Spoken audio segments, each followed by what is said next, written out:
Yo, mi to fiene mi apa tele di pen pola tere aspa 47 no pola on do bena mesiam ke egbe mi ba do na pa tele siangi ye tele ya ne le dia la pe le top le coffre ke no luma ba ekodema ke aba le sie mi nya mi no na yin te pe sia mi do na ya ka pa tonde uma ye jo mi apa subo mi apa hade mi apa wona o no va do te fasia e mile na pa misio bea ke manyere ka che no na te fasia mi ora na pa wona sia o ke mi va do te fasia ka ke ngwe mi atia yi na pa wona sia gia matu mo no popo sia gi ade bu fa na mi amisio ajo alo mustafa alo musia no si le diba amona ko le diba kwa abele ye mi le kom le diba na ke na cho wa jo ba wa amola ko le diba ye wa azrejiu nusi anusi le dia ke wa mo lava e waba akweno aloha le dia lati ayi na da te pia ye lati akpo na pa enwa ke gogomi mi kata mi agle asila sima ye nusi anu la je fiatu aje gato abele ye magle ba ya na manai alia menyere ke na yo nya gugu mo na te pia ye mi ora na pa wana sia ke wada na pa bu mo sia ko fiami abe le ye mi le wa kom nana ye wadu kio no na mi abu ba chufo oba do da sio ye azomia cho enya tisi egbe mi ajuruma kodo nkuma na mi ka nya majisu wana tilia ko na jisu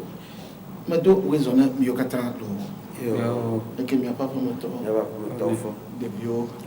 je vedo no le togi yo le tukoplom akpena mi yo aba le yo lo ya ka ami yo le tinya ko me le yo ko me mi pa wa de kan ko me tela de ka tema donc de kanyu bouton to de kanyu bouton ba enya ko ale ba ke bia me da ba akwa via ke mi le ga to ko tu ya ko ke ne le ne ya fufu do ma hinya me jesu ya ka me le tela ko me jesu ka ade do ko na amesi me jesu wa Midakpena peto Yesu Kristo nyapetela bakle khola igade mobe nyatema notu ditiponu polo tia wono nyakpo ano nyakosika kokuyam nkonyene bubuli kosi anika menye pastor alo blola le de église missionnaire christianisme e berano piale e kove le basito me moati mi dakpena Yesu akpe wezo yo abe le ye mi ape wanasia enyu obekpe yemi duna mi ape subo don ko lati ade ko na video na bana nya nyi te skuta yama ne bula suma bolo tumena ba ok nyame subo te pia yo yana be le yo bubu be église missionnaire Christ Evia le gbegbe me awa yo ko bena Christo ple agbe we edogbe dera que mi ami le Christ me va fa amen et mi le donner amen d'accord yo fufu awa nya ko na male bubu to ma nya ko na male bubu awa na ko no breve ya zivea mi nya pa ko nya mja hwe wa kengo ma hwe amodula jesu kengo kama mo to wo nya ba foto ya ba wo mo to okay mi takpena Yesu Kristo be mawu ko yona be Allah mi le bio be nuti fafa na ba me dodo pata oyona be Suleiman Dimajo ni popopo kele ni torika norika be olala to mo ben zizi kukume mi gbava kuro susu be mi agbado kundo jina mi anono moni de mi awo ni ajaba fi o kebo hu mi adon kunuji ne batro ni kudo jina mi anto que wezo yo wele doji ma wala do bia bubuli contre Dimajo ouais Yo mi petele di pen kolo abali ode waduku nu na mia ka egbea mi apa nu sosora manyo egbe mi toji o ka mi tonu de na nu sosora sia ja e o vie ka aba kosra son do ya ka mi ngas mi anko ebu nenli melo vidange na la ko evagnana que nous y avons au-delà au vidange que mes garage au vidange et au que sera me vedoya mingativado miadumo que egbe am baba ye me sum aba ausato ba masilifman asilifman que egbe bien nous sosro sia que abali mi le eno asrombale ya encho ke mi na iva ya kosra eton ya que mi sro no abado te pere e me bia question de pastor do imam que na ba en so surai mi ya yi encho mi atobi Abraham mi bado abali udolo da la bible ma e peye hotula ubia na ba e pea ibanyuna jugejikpe que jugejikpe ma eba tros bibli jugejikpe aba tros bibli jugejikpe a Kristo tole gognomba Yesu Kristo mi na pa jugejikpe a yo obanyu mawu na ke mizruma goglo no jugejikpe ma matia ju Yesu Kristo kenyo to baba Yesu Kristo nyu mawu bevi yo nya pepe ka manye no na ba jugoji ko ka prophète Muhammad enyu na ba jugoji ko ni ha na ke ba ko no chicho alo ma on to cha anu ke ina lia ne ja wonwa wona de ka eton ko noa e jotre ka hota udolo ba no no na aduku toji ye uglina o ka aba Togi Abraham be esro etolia ke yo be ketura echa ejivi ye ujivi amadem libo evi amadia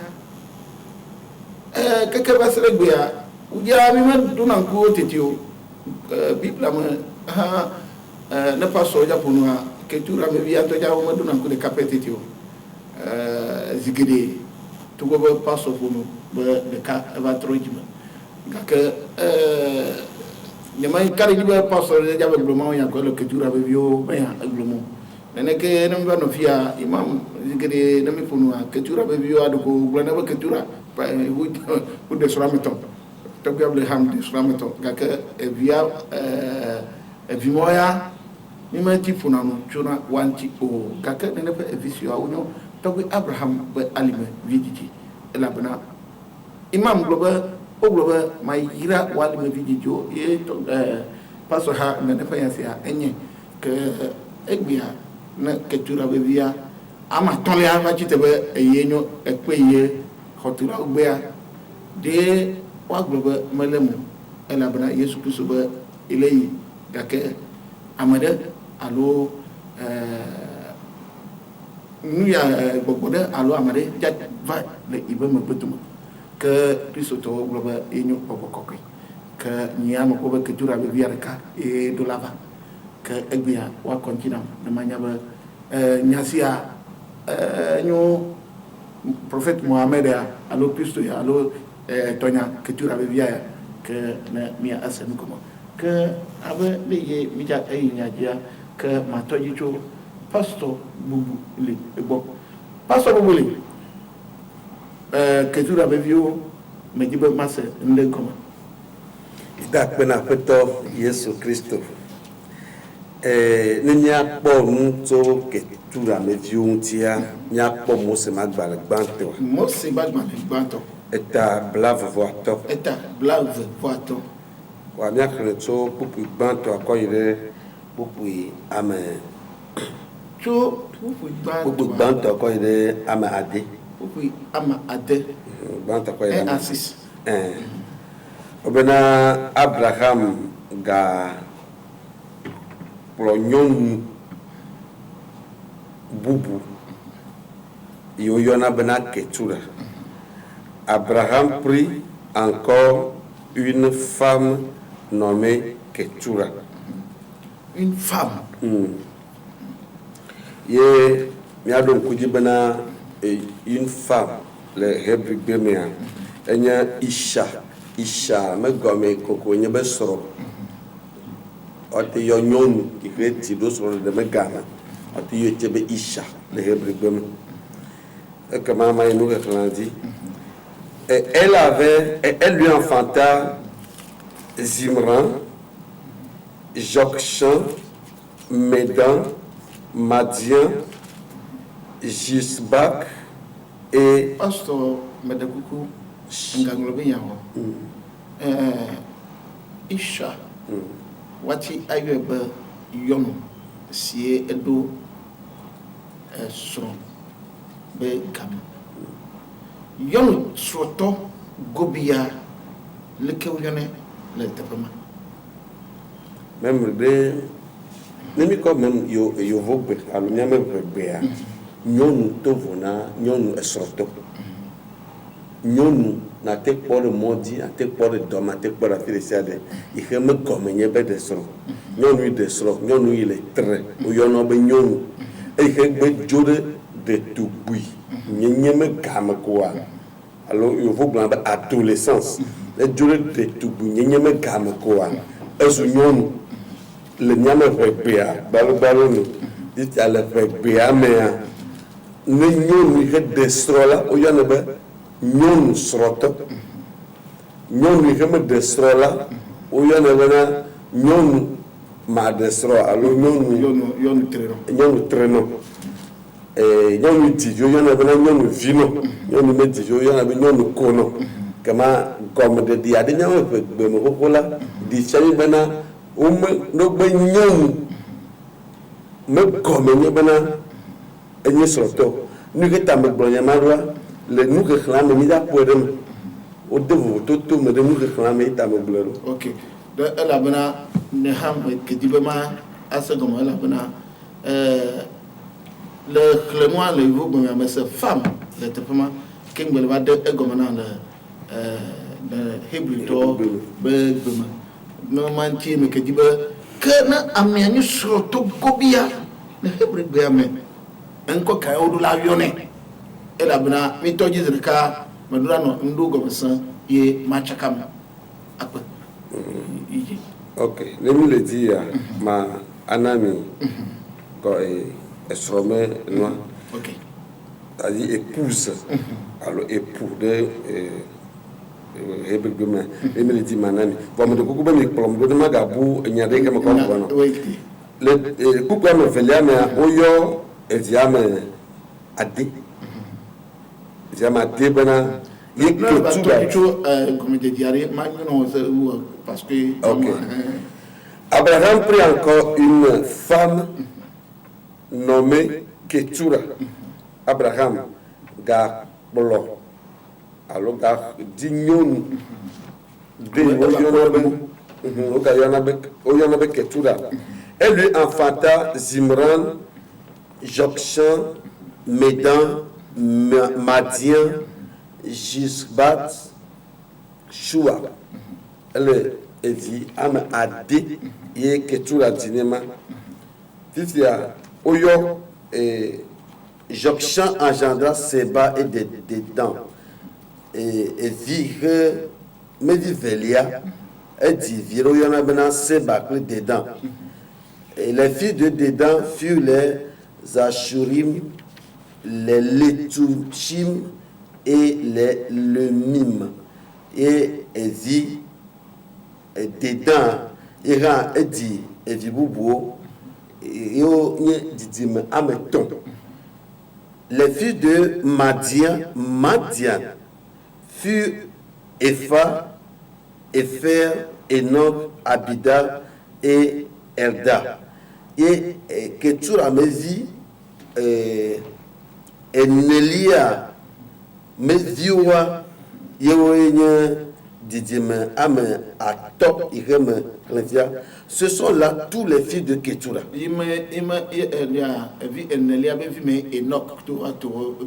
Vraiment, Enoch, il est au corps, il est typo, Verset 5. Abraham donna tous ses biens à Isaac. Nous nommons ici de Sia de Abraham Sia et Kokona Isaac. Il fit des dons au fils de ses concubines. Vois, nous nanana me ahianzio me ahianzio me via oh nanana. Donc si y a vous tout va bien et sera pas ahianzio vous tout le donc ameko que me Sarah de Abraham boa di bela yole ti abena ahianzio.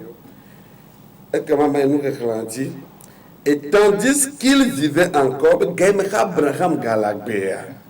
il les envoya loin de son fils Isaac du côté de l'Orient. Et nous portions Abraham d'où Didi, on est Dieu Didi, il Isaac. Dans le pays d'Orient, il y a Dieu Redzef. Nyati de que tout la région tia yema et nya donc kudi bana menya ne amede benyanye Abraham vikoa ameyanye didimedi otia be anigba di pome okatana po ya ira todio e gomenye bana Mau Jason lia toguizo tsukaka Adam megameke ye le Adam megamea ne didi fenu polo wako mose magbale gbanto tama toa wapo to Abraham me didi me kakaka vado Noah di ye ne mi khlia mana korun de ka evedene didi fenu polo ne ko se enyeke blomeleme. Le poromien, le Michelin, Obena, Mousse Magbal, Bantotam, à top pour me à top, Ebena, Mahalalel, âgé de 75 ans, engendra Jéred. Mahalalel vécut après la naissance de Jéred 830 ans. Et il engendra des fils et des filles. Jéred, âgé de 162 ans, engendra Enoch. Comme il n'y a pas de Mahalalela et Divio Subo, de Kaïre dit Tatiale, Yeman Kokoyo, Yekoyo de Fia, Ye Ole Divi, Amamaha Divi, Amabuha Divi, Kakavado, Yatawi Noadi. Il Noah va de pour me, non pour me, les étudiants doivent me calmer. Comment est défiable la Bible littérature, Bible nous noir. Mais ne amène me tchatia quoi et via que comme y a me tchatia yo.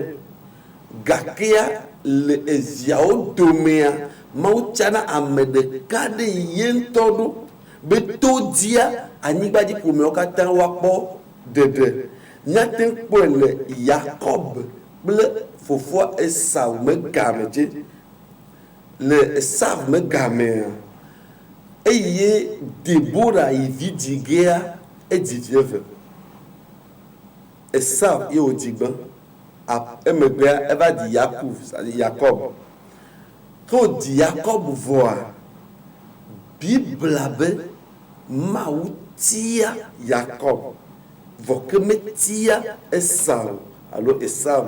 les rebelles ya Esau, mais on metia ya bena anibadi du kona va pode de tout me dit me vimo. Comment Bible a littérature, Bible a nous noir, ne ole bena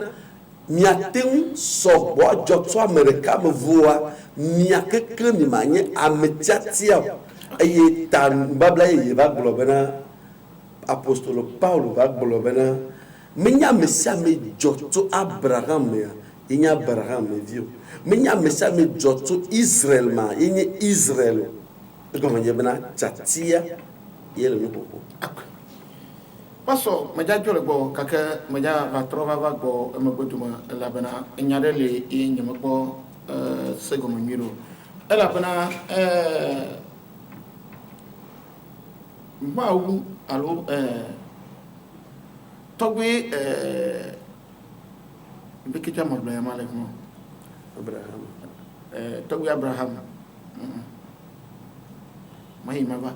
c'est parce que me dit ma abia ayade ela bana globe le miabe ne so soro mia la ko ba nyare le te pa ba eba ma ho eba le agledela baya eba wa ho fiarufia ele wasi akona duko bubu le akpama donc na wa ho tatia eba abele ye utrito ye ugbla agledela be viata ya ho nenepa yayira alo fiarufia ele wasi akona duko bubu enyu ma ofenya evelia la koba ma nu ya jilare jila wa le jesi nyam jesi o nyam da do so le eba evia ma via e ja yira re kala koba ke o don gbe atadi koko ye vinoa enya ba evi velia enyu ya yira be vi ta etso ne pa ngwafama ke wonya to ko mejeja e dari donc ke nya ba ne ne awo ba ke eto abe ya yira ne pa via vi tutuma to donc enwa e jagba awo ibon tete de siada kuto suswa nya yira ma ya hwe na ivi evelia ela bana très bien ela bana nyimenya yo gonya me le du soli ai na gamwa na wachi abako ya yira bona na pe ya ke fa me la ko ba to ba na ba me cho ya yira e konna no vi ovo gaka egbe ya de hu gaka na le blise sia que na gba ko tiara de dio très bien donc na mawu jila c'est parce que aimbadia mi afa jila o ta onyu mawu na mi na ma cho de na fa jila akwataro mawu betefe na jila ma tik blama ye o cho ya ira na go ke o global relative sia mati na na fa fifodea ela ti atros ya ira na wa donc na mawu benana ba ma ira tobi Abraham ba ali fuma vio ye egbe eva mo be amado jijimiana len ko yim keke kwa madeva dukuchuma jijimiana len ko keke ko madeva dukuchuma na ke tura be vi le bo anya me le sesamba ka enyu ajanvi vonya do commencer très bien nya do commencer na ba uba tobi Abraham yon ameton esro ameton inosi inyamnya donc bon nyam le sebe ajanvi Black boy très bien wele klan donc nya bible ta wele klan ta bo me le selo très bien donc que le nania kana agbema que tura be vira que amaye o yira ele ngbe ho ma o ngbe do aji ele tatare ji ma o to le problème ba ma ko fiadu fiadu mi asi akona du kobugu kana du koya ke enyu du koye mba ho ma de ke don klenti ne ma o cho ne na pe fiadu pe ma ko ko ne amayo mesi am don klenti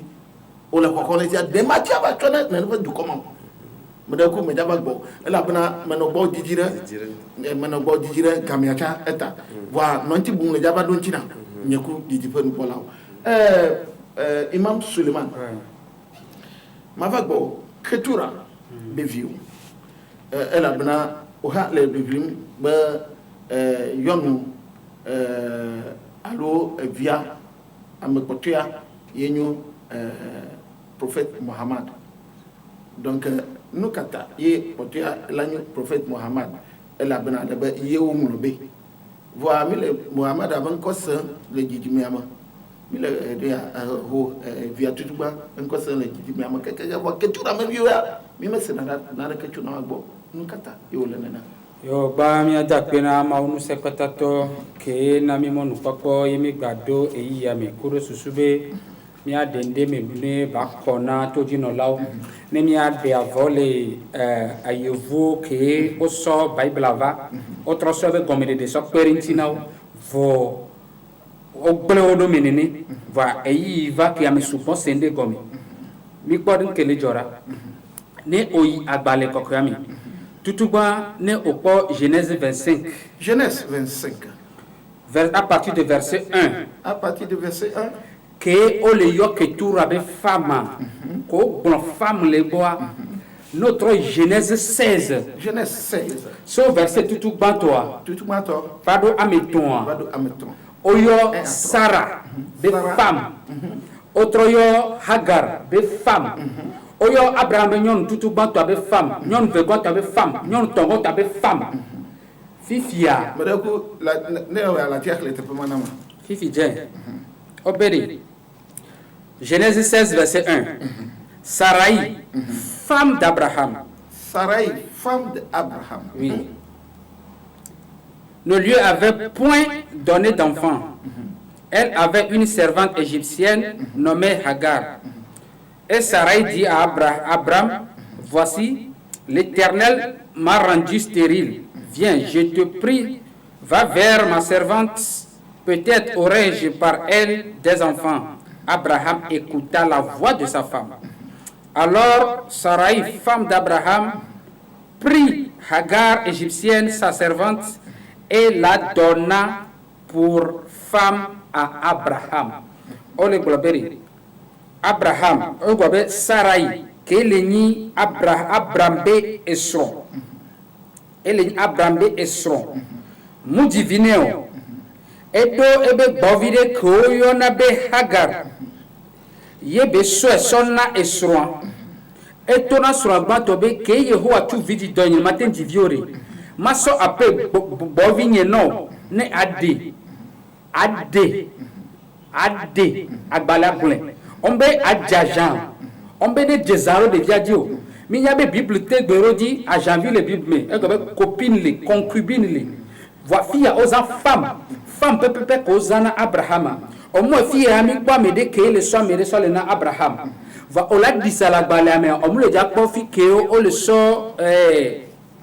so Sarah.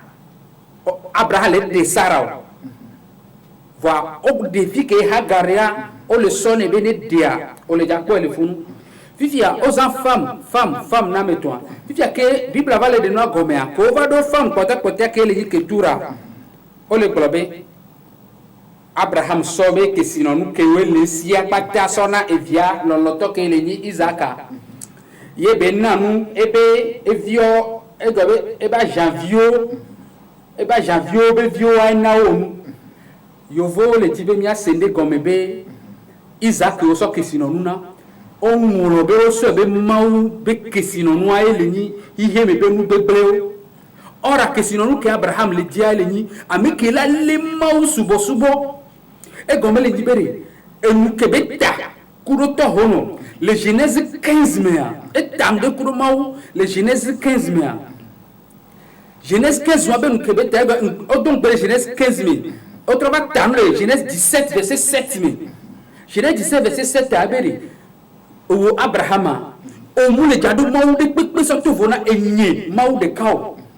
Ou quoi petit dime vu au quoi Abraham au bouzorodi, au sani homa, ye signature, elle le mia ben tilame, au ben sur le pépé la soava, avako son elle ni signature le mia ben tilame, et comme me si amène l'obé à suboto honoreka, fifiare. Abraham le dit, à Mekela le maou de cas subo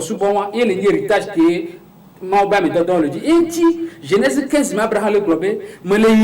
dit Diamérique me la signe. Eliezer Damas toya dunye domenu, Maouba moye le jadou domenu, à Messikia du domenu, la nya Messikia tout le wali pome, promesse et moi, yebe va vers métier, yo osova dit à l'époume via, que le ni Ismaël, et Bible a tek berodibe Ismaël. Voilà, Christ tobe aobe Isaac, nya seigneur, Bible antote berodi, parce que Bible antote blebe Ismaël, voilà Christ tobe aobe Isaac. Le conflit que Bible a bleu la terre dynamia. Fi que Bible antote blebe Québec on le déjà sort de via on le sort de via be on le déjà sort savoir nya c'est balé yo faut que kodo le vouloir les Genèse 22 mais Genèse 22 tu peux nous parler mino etoji elabana mille et nous vivre sur le tepesi va ne ma le nya ke 10 000 euros obe après ces choses Dieu mit Abraham à l'épreuve et lui dit obe le non mais on pas ta mais yo mauja do Abraham ko Abraham et il répondit me voici et bébé Abraham be enyea Dieu dit prends ton enfant, prends ton fils, ton l'unique, sauf vieux et vieux à Congo, celui que tu aimes, à Mekeye au lo, Kafla. Que le club y vaut le dibe wa denu gomenami sibere kemidea. Abe didinya keto hono son amia. On va le tourner Jasco, sauf vieux et vieux à Congo. Que on ye mujo vieux ko la so nya nyo wele blo do o nyanyore do nu kentia e vi no to no be a Congo ko me be o mu divia me veo o ma divia me veo wa yo be a Congo gbere o de kakola na se o la do a Congo no ja de kawa ko le glari no ngba yo be nko cha e ye ko nya Congo fifi a bible le to no be prof son fils unique so vieux a Congo fifi a que o va divia me vea Vivia, on trouve le so et veut quoi même coller d'arrefounou, voilà le prends ton fils unique, ton fils que tu aimes, on s'en vive quoi va le d'arrefounou, nous quand tu es là d'avive quoi refounou, on l'a probé, non au pas sens na phrase qu'on prend ton fils unique zerka, et défiant, et y a au teyo Amérique pépé, que la pété rien, et quoi, soit nous surtout, et qu'on soit payé les founou quoi prends ton fils unique, ton fils que tu aimes tant. Uniquement que le funu de dia mais si amenya benko va onno nu buru funu nu kencho son nu aso de funu yeti le globeri bi blanto unique abe eye leni Ismaïla ken boye Christo to o le so Isaac le daro funu de que nous allons mission concubine benya soli fifia ke o le so beri nya to Christo to o le so be concubina o le so be vi Abraham be soro me tongo ko le yobe ketura elle on le considérer ekudo nyonu evegwa kebede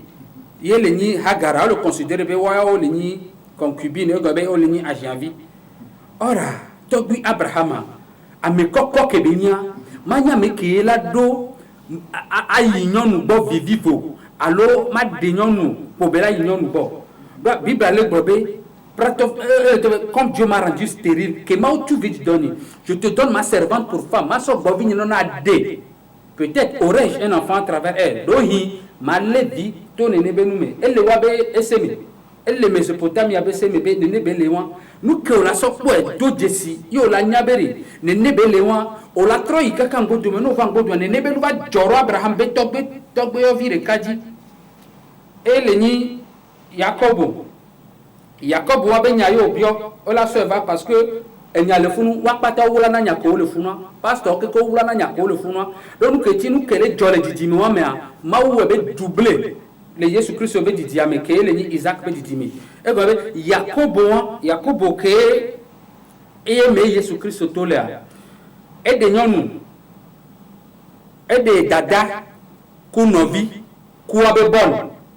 e go be ke de sortu tu bantoa o so bon de kasone e de son quoi bon de kale yono acho ibe bonne e go me be ke no ba jo ke be o mara tu banto o bon de kale boa bon e chamba le jidio ame ke to be nya gbo be no do ke me ko le jo mariage ne ame ke be nya gbo be no le ni Rachel o mu so Rachel so ne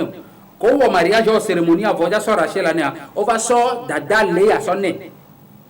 o be jabe pomemea ne devi mu de na sronjin kona me gaho yo obe no lobo la tro de devi ko lo ele ni Rachela odola gbatro na enu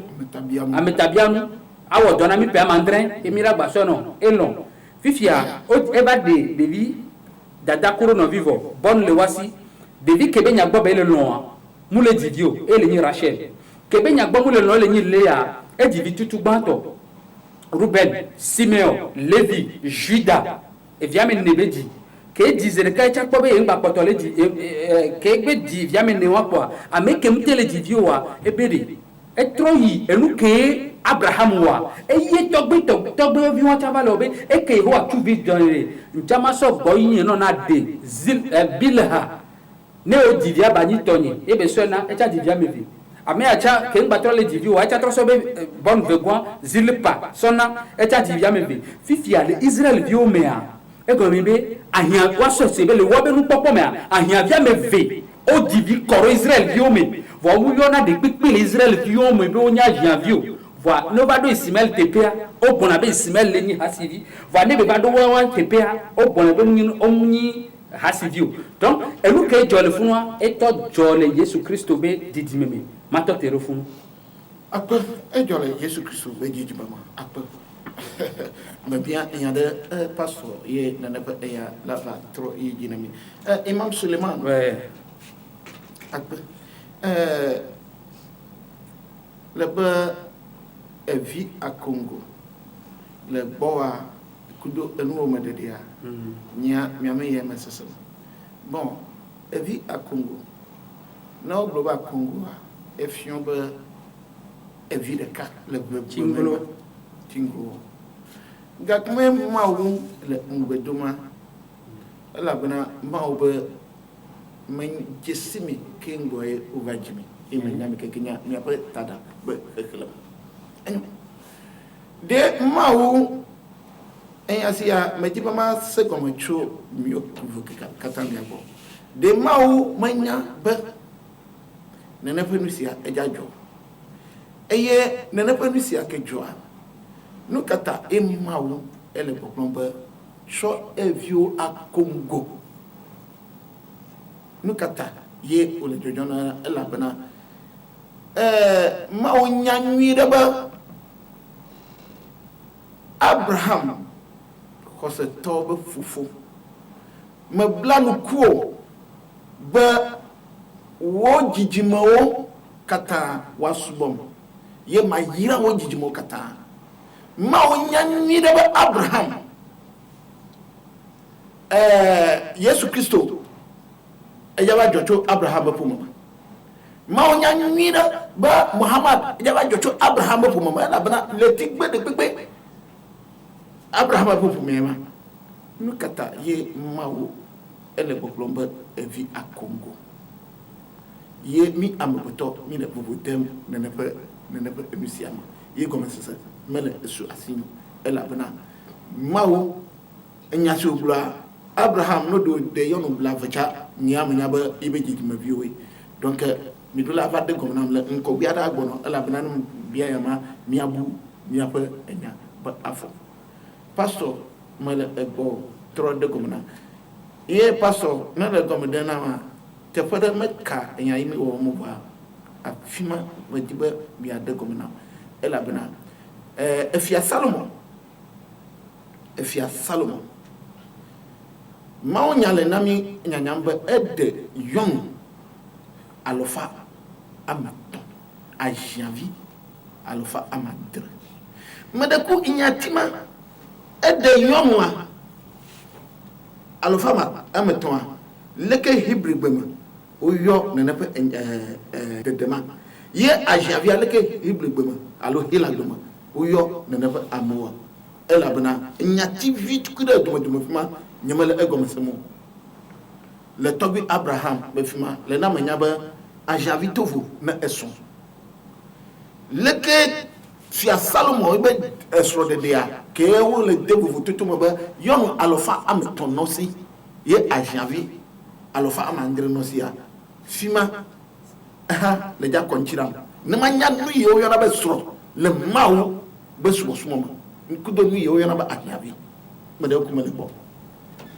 okay mi de akpena mawo ile go bula bena le bibla kono koto ahia viontia ya trova buku ya ntobo mo se magba le banto etabla vovo ato ebe buku moi c'est bagbalé bato eta blave attends concubine alo ahia vide le hébreu bemea okene bena pilegesh egomenye amant bon français be amant alo concubine egomenye bena ameye nye au plan même le tout voir officiellement il y a comment ameye menye esro nyon now nemi po Salomon ede esro nyon à la fa eton edo ahianvi à la fa adre pour toto eleme edzego di blai khemel khedi me khosebe nyon isha enye ameye ejole de tubu mekan me no be nyonu me gomenye kokobena amia edesro amia sro to ekema ne biblaza enyati ahiavi na ketura bele agara eme kona ela be ne bibla bolema o meyo ketura po bena enye nyon esroto vo nyati ke bibla yo nenye ahiavi concubine et il fit des dons. Moi, c'est ma balade toi. Moi, c'est ma balade toi. Et tabla vovo à toi. Moi, c'est ma balade toi. Tabla vovo à toi. Pour amater. Et il fit des dons au fils de ses concubines, tandis qu'il vivait encore. Il les envoya loin de son fils Isaac du côté de l'Orient. Imam Suleiman, tu peux pas sur le règlement. Nene ou le bois. Et sauter tout au bas toi. Si quelqu'un le globé que tout a soin. Ok, fille ou sauter à l'enama. O le globé. Abraham prit encore une femme nommée Ketura. Abraham trop d'isro que Oliobe Ketura. Mais de coucou. Ufuya usutea namanya Genèse 25 verset 1 so totodia verset 1 verset 1 obele sute trokhle anamimijo Genèse 25 à partir de verset 1 zeka ogbolebe et desro verset 1 Abraham prit encore une femme verset 1 Abraham prit encore une femme nommée Ketura. Abraham prit encore une femme nommée Ketura. Bible a valé pour le efficace. Bible le bobulo benade. Abraham ga bolo nyonu do ya be Ketura. Ye Bible be nyonu manye ma hianzi. Bible me nyame jonto e benade. Ne yibe aba desro. Na ko nyonu bo me nyonu o pete ne sro. Ni ne va pas nyonu ode di pa nu pola mino teliago mino srom mara ka manyo abusam le fiol min ka pomba manyo abusamo ni manyo abusamo donc mile enu srom enu mane kona mi kata mede ko yi mu benade e bolo nyonu vo nyonu amenye sro benye ma hiavi sigbole ko bolo nyonu bo nyonu amenye sro enye ma hiavi voa comme je dis Abraham va de yon. Abraham prit une femme. Abraham maria. Abraham prit une femme. Ok. Bible Abraham maria. Mais c'est pris à comment ça s'appelle parce qu'il y a pris à non mais il supermarché il y en a ben ko ok mad no gomele. Nenye bana meyi. Alors amede yibea. Adi nyonu nene kpo nyonua na te kpolo nyonua va abe sro na te kpolo nyonua abe ahiavi nene kene sigbe nyonu kafla nyonu la tia kple ava abe sro nene ke la tia kple ava abe ahiavi ene ok fifia de Bible bena de que tout le kenye nyonu oyo be ko bnya wo Eva kwa oyo bena nyonu hasi over di hasi over plevan Adam onye srodo kama vovo toto no be nyonu onye srodo me et amedesa de mi an bolifia yon ville yon tubejele ken boy yon esroto ele voilà donc nyonu nene po nyonu dia ne polo nyonu akoba pomea na te odo am frère nti e do bonto nye bena atenye esro nyonu kekwe bo ganye srozo evelia na te po nyonu akoba pomea wanye ahiandio nyonu kekwe voici vos toto ale nye bena nyonu de kamala soit enye esrolo soit enye ahiandio nye ko gba bibla ni ke me kofan Bible na ayama lem comme le dia télé dit pour pola mieux kata mille nous sommes maraka manyo abu samo ka na wati agloba union ma enyu suroto wati agloba enyu ahiavia ye amada agloba eswaya ka amia dagba aloma kwadago kati na agloba sroya lo enya kai bibla glo leke bibla do penya diro ela bena bibla ma blond tiponu kola bena bibla sosoro lo bibla kakala de liona nye bena pupu nene ke pupu gbanto a pupu yo ke na bava o de na gbanto goma nene bibla lema yeta kaka pe bretotia nene konu babla hohoa nene segoma nene vado nu babla yema etro de na goma tisa pupu gbanto ayo ko be nyonu sigboneke na tek pom de sara ayo be nyonu nene tisa pupu adelia ba le pedo dibadi nyonu e ko nyela me nyonu esroto da ke enye nyonu ahiavi obe bibla ngola nyate pe mo bobol di o de no goma tito bena mega chaka da jayi nyawaji akpo dit ben pola 92 19 33 83 egbe me anyamle WhatsApp tutu va mi WhatsApp avena 92 19 33 83 98 39 09 33 net le dibi amulonwa ima voana mi jakpa le fia pastor lana ibe numéro imam lana ibe numéro la bana nyantoa WhatsApp mela asinye pifio que miati angron nu no pastor mi je mele diba ma service agoma la bana nyade dogo le Yesu Kristo nto benuma enyamata e me diba ma senu agoma la bana ebe mi do bobo kata akpo nyamati mawuno la bana gameta me twile fuma kwira mi do bobo kata akpo si de fiaba manu ni si anu si le keklema enyosika ok donc nous manque me diba ma senu agoma la bana bible nu nyatefe gaka le enu me de do egbo be traduit ku donia evana bible na ba do afidia enyado va tronata de ego numa tayi me diba ma se enu agoma ela bana numa nti wonto chale jona ina jo ina keke ila gbama ila badana agoma ela bana la pobe goma de dia keke vali ma totro yeyedo va nonama numa ta di fo nupolo na mi pobe mele critiquer de la filia nyama nyu abosamu me diba ma se de goma ya tuani ok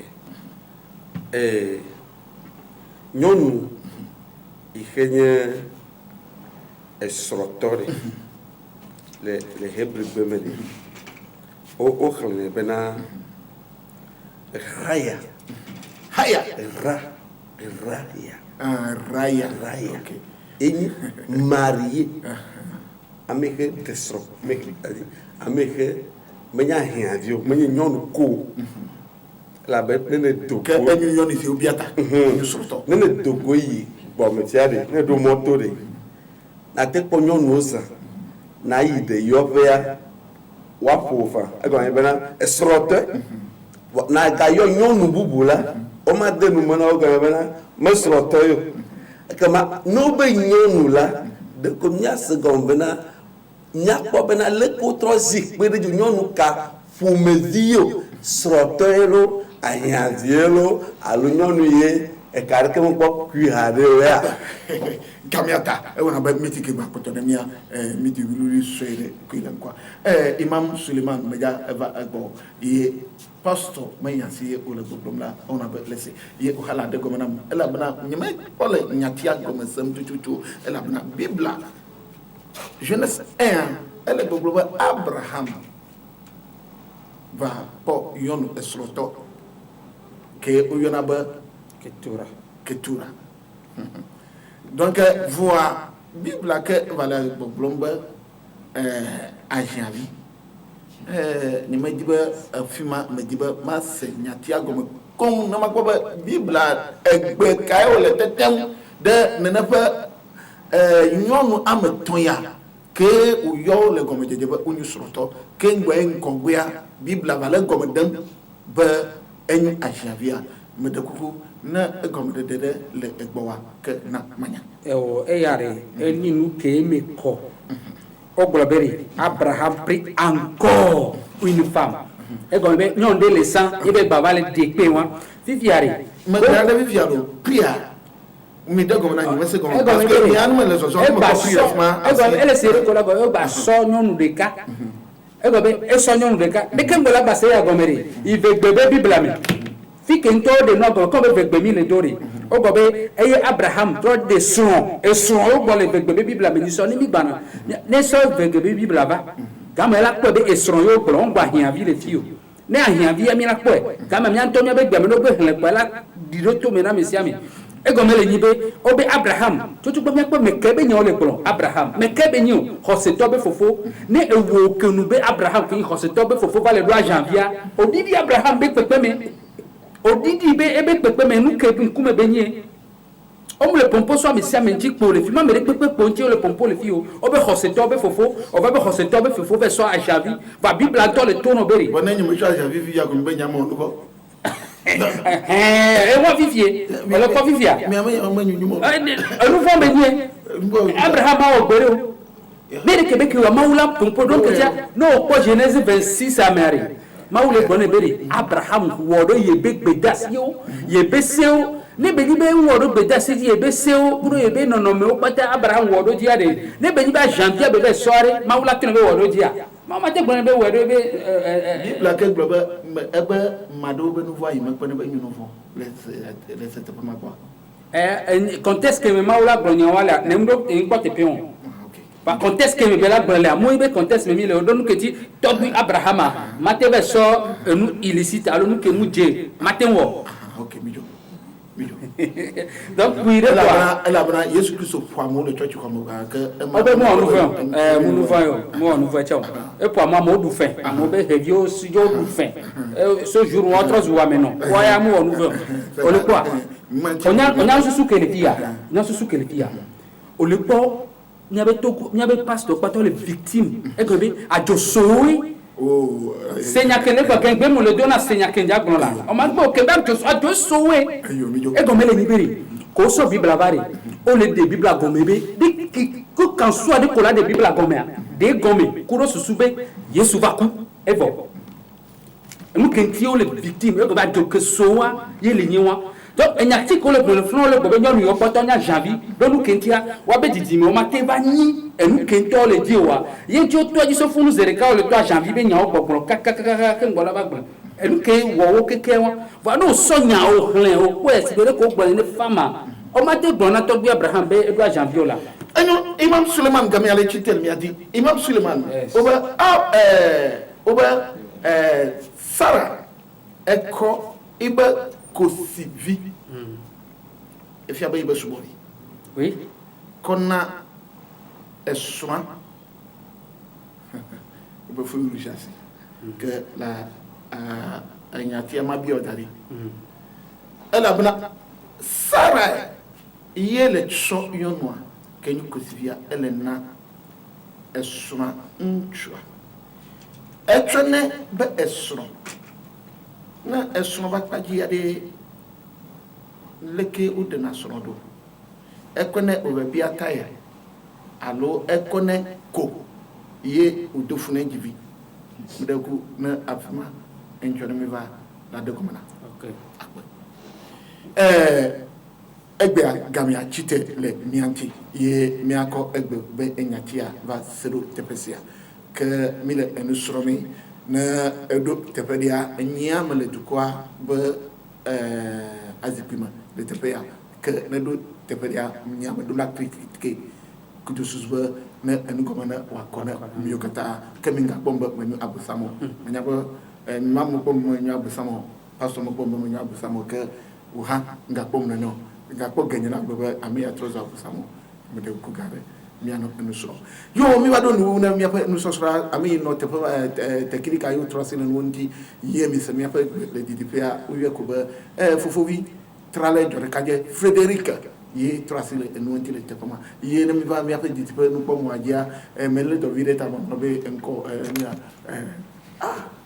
folie bébé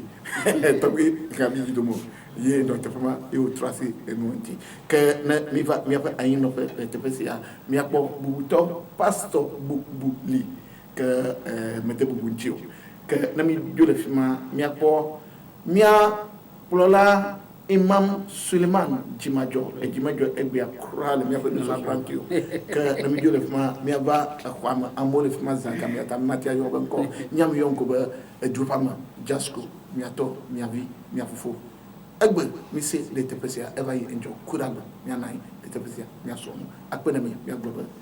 bye bye shalom.